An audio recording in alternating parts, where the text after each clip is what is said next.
Israel पर Iran की जानिब से ड्रोन और मिसाइल हमलों के बाईस पीर की रोज़ कई मरतबा खतरे के सायरन बजाए गए। उन हमलों में एक शख्स हलाक जबकि एक खातून जख्मी हो गई। इसी दौरान ईरान की जानिब से दागे गए एक मिसाइल के टुकड़े लगने से तेलंगाना के निजामाबाद जिले के कमरपल्ली से ताल्लुक रखने वाला एक हिंदुस्तानी शहरी तिरुपति भी जख्मी हो गया। इत्तलात के मुताबिक मिसाइल का टुकड़ा उसकी गर्दन में प्यूसित हो गया, जिसके बाद उसे फौरी तौर पर तल अवीव के एक अस्पताल मुंतकिल किया गया। अस्पताल के डॉक्टरों ने उसकी जान बचाने के लिए तवील सर्जरी की। अस्पताल के तर्जुमान के मुताबिक जख्मी शख्स को इंतहाई नाजुक हालत में अस्पताल लाया गया था। ताहम तिब्बी टीम की मुसलसल कोशिशों के बाद ऑपरेशन कामयाब रहा और अब उसकी हालत मुस्तहकम बताई जा रही है। वहीं तल अवीव में मौजूद हिंदुस्तानी सफारतखाने के अहदेदारों ने अस्पताल पहुंचकर जख्मी शहरी की इयादत की और उसकी सेहत की सूरत हाल पर मुसलसल नजर रखी हुई है।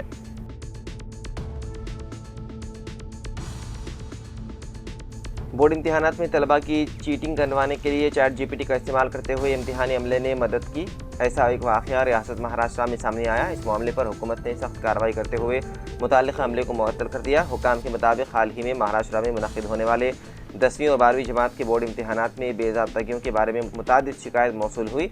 Maharashtra state board of secondary and higher secondary education के अहदेदारों ने बताया है कि तहक़ीक़ात के दौरान जिले बेड़ के कई स्कूलों में तलबा की जानिब से बड़े पैमाने पर नक़ल नवेसी किए जाने का इंकशाफ हुआ। इब्तिदाई तफ्तीश में ये बात सामने आई कि इम्तिहान के दौरान इम्तिहानी अमले ने चैट जीपीटी में जवाब देकर तलबा को बताए। हुकाम का कहना है कि टेक्नोलॉजी के गलत इस्तेमाल पर मुताल्लिक़ा असातिज़ा के खिलाफ सख्त कार्रवाई की गई है। इस चीटिंग में ताउन करने के इल्ज़ाम में जिले भर में 81 इम्तिहानी अमले के अफराद को मुअत्तल कर दिया गया।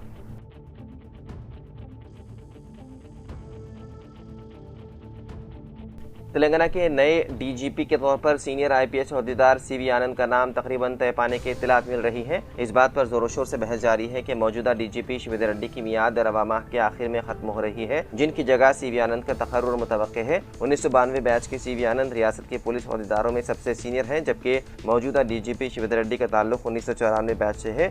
हुकूमत ने पहले ही सीनियर आईपीएस अहदेदारों की एक फहरिस्त मरकज़ को रवाना कर दी, जिसमें सीवी आनंद के अलावा 1984 बैच से ताल्लुक रखने वाले सौम्या मिश्रा, विनायक प्रभाकर आपटे और 1995 बैच की शुका गोयल के नाम शामिल हैं। ताहम सीनियरिटी और इंतजामी सलाहियतों की बुनियाद पर हुकूमत सीवी आनंद के नाम पर संजीदगी से गौर कर रही है।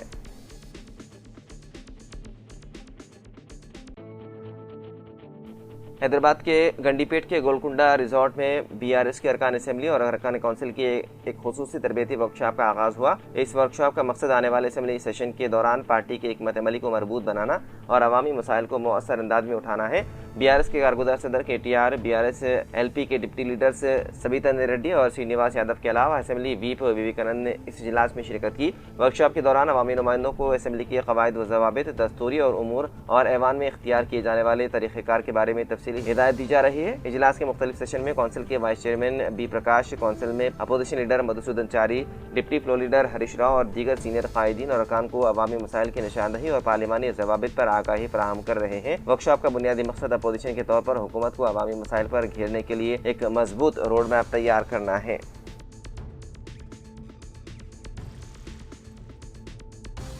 तेलंगाना के नागर कर्नूल के पोल्ट्री फार्म्स पर मुहलिक वायरस के हमले ने किसानों को शदीद तशवीश में मुब्तला कर दिया।